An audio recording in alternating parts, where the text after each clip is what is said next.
আজকের এই ব্যতিক্রম ধর্মী অনুষ্ঠানের সম্মানিত সভাপতি, অনুষ্ঠানে উপস্থিত বিশেষ আকর্ষণ, প্রিয় আমাদের প্রতিবন্ধী ভাই বোনেরা, অনুষ্ঠানে উপস্থিত অন্যান্য সকল উপস্থিতিবৃন্দ, আসসালামু আলাইকুম। আজকে আমরা এখানে কতগুলো মানুষকে সামনে রেখে একত্রিত হয়েছি।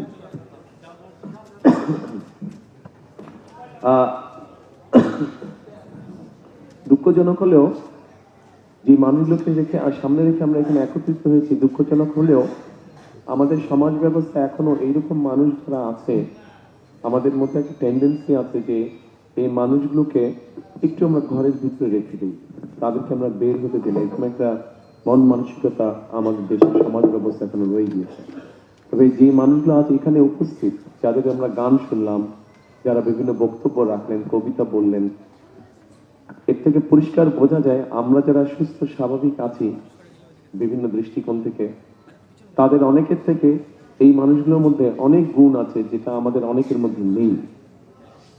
সেজন্যই আমার মনে হয় সিএসএফ গ্লোবাল যেই কাজটি করছে, আমরা যদি সামাজিক অবস্থান হোক, রাজনৈতিক অবস্থান হোক, রাষ্ট্রীয় অবস্থান হোক, সকল অবস্থান থেকে যদি আমরা এই মানুষগুলোর পাশে এসে দাঁড়াই, তাহলে আমি ব্যক্তিগতভাবে বিশ্বাস করি যে বাংলাদেশ অনেক প্রতিভা বের করতে পারবে, অনেক প্রতিভাবান মানুষকে বের করে নিয়ে আসতে পারবে, যাদের বিভিন্ন সেক্টরে প্রতিভা আছে।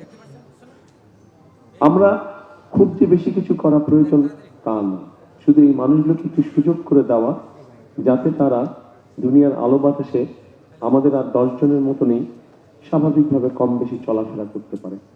খুব বেশি কিছু করার নাই, অন্তত মিনিমাম একটা কিছু ব্যবস্থা করা, যাতে করে এই মানুষগুলো তাদের নিজেকে এক্সপ্রেস করতে পারে, যে যেভাবে এক্সপ্রেস করার কথা সেইভাবে এক্সপ্রেস করতে পারে, সেই অপরচুনিটি, সেই সুযোগটা তাদেরকে তৈরি করে দেওয়া।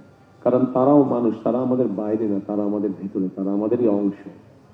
আমাদের প্রত্যেকের পরিবারের মধ্যেই এরকম কেউ না কেউ হয়তো একজন আছে।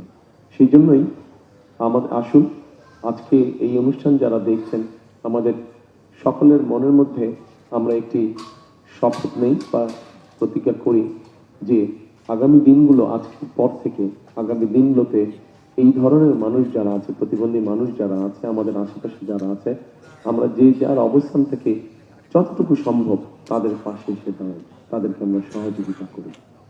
এটাই হোক আজকের দিনের শপথ। এবং পরিশেষে আবারও যে মানুষগুলো আমাদেরকে গান শোনালো, যে মানুষগুলো কষ্ট করে উপহার তৈরি করে নিয়ে এসছে আমার জন্য এবং ডক্টর জুবাইদার জন্য, তাদেরকে আমি আন্তরিকভাবে ধন্যবাদ করি। এবং আসুন আমরা সকলে